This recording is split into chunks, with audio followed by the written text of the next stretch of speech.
Hello everyone, my name is Tarim Tosar Mansib, and today I'm going to present experimental marketing in esports and non-esports domain. So what is experimental marketing? Experimental marketing is a strategy that uses and implements certain technologies like AR, VAR, AI, artificial intelligence, so that they can directly engage with the public. The public means customers, fans, audiences, though all of those who come to watch a World Championship event. If you want to open a new store, a new retail store, like if a Nike wants to open a store, they're going to use experimental marketing. Today we're going to talk about that. We're going to talk about how it's very interactive and engaging. We're also going to talk about the technologies and leverages they use, like AR, VAR, things like that. Why is it important? One of the main reason it is important is because it boosts and increases customer traffic. Customer traffic basically means how many customers walk into the store even if they're not buying anything. It just companies want a higher customer traffic or customer footnote because that's a way companies can track whether they are making a progress or whether they're slowly getting irrelevant.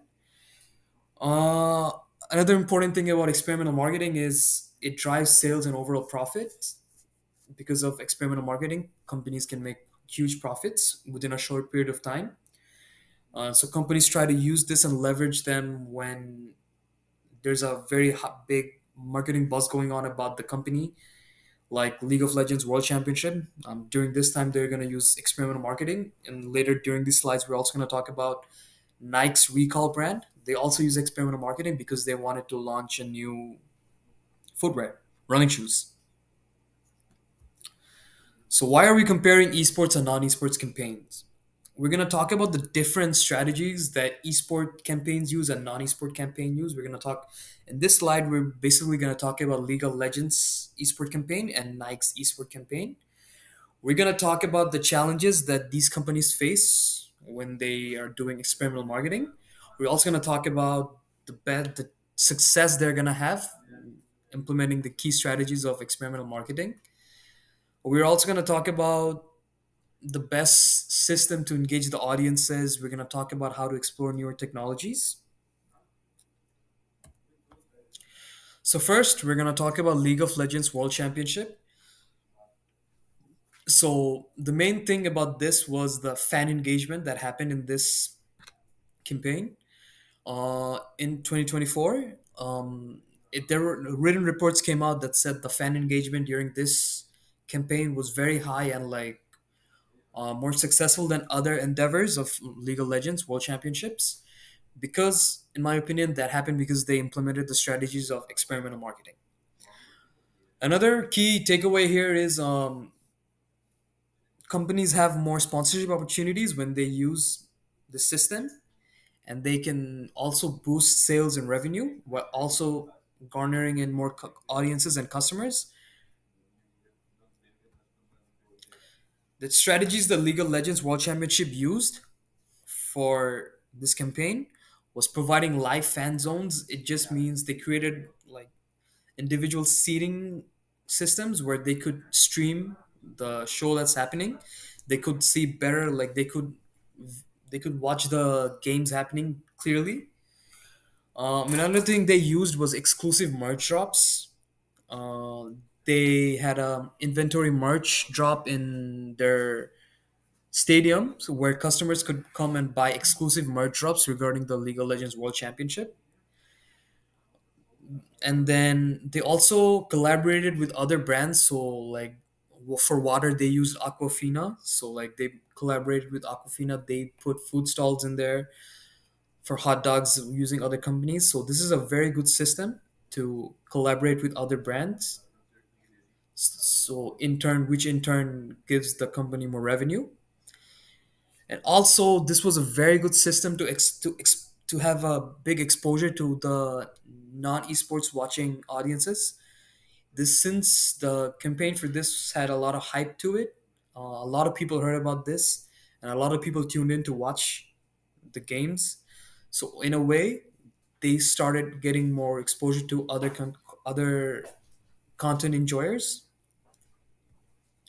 The successes and challenges that the campaign had was one of the key major success was media coverage. A lot of news channels covered the campaign, and this was a good way to get more sponsorships. So they could sponsor, like they could have sponsorship in agreements with other companies like PlayStation 5, Ryzen, Dell. So these companies collaborated with League of Legends. So it was a very big bang success. They also used good, strong social media marketing tools like using different content creators, promos, getting a lot of content creators to talk about what's happening. And one of the key challenges that the campaign had was regarding logistics and revenue. Um, hosting such a big gaming campaign is very expensive. Is very cost demanding. They need to hire a lot of people. They need to do a lot of logistics work. And one of the key factors in spending the money was for human resource. They had to hire a lot of people, so which costed them a lot of money. And they had to keep the lights on the stadium, which causes a lot of money. They had to keep the music on. They had to make seating arrangements for the content creators, give them food so that they could cover the campaign. So all of this together, like there were a lot of costs for this campaign.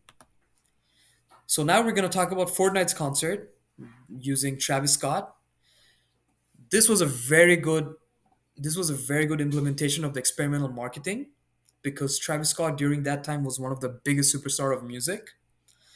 So collaborating with such a big superstar was a big hit because of the musicians fans could come in and stream the concert. Basically what happened here was it was it was a live and digital concert where Travis Scott performed a few songs, and the players could see that Travis Scott was performing. This was a very big deal when this happened. We can appreciate the concept of merging gaming and music that Fortnite did because of this. And during this time, there were exclusive in-game merge drops, and there were a lot of people buying these in-game products. And the in-game purchases made during the concert were significantly impactful in driving the sales of Fortnite. The in-game audience to this game, this was the first time that a virtual concert happened within a game. So it was very big news media. Everyone covered what's happening. There were a lot of streamers who streamed the concert and things like that. The strategies they used was what I said. They collaborated with a big superstar like Travis Scott. The exclusive merch sales was a key factor in bringing in profit. The success of the Travis Scott performance can't be undermined. 12 million views, which includes YouTube, Twitch, Kick, other streaming platforms. There were huge increases in sales, and this event had a lot of amazing media coverage. So now we're going to talk about a non-esports campaign that used experimental marketing. So we're going to talk about Nike when they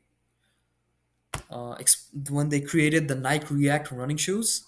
The main objectives for this campaign was to promote the Nike React running shoes. They wanted to increase the customer traffic, the customer foot traffic, and they wanted to increase the customer engagement.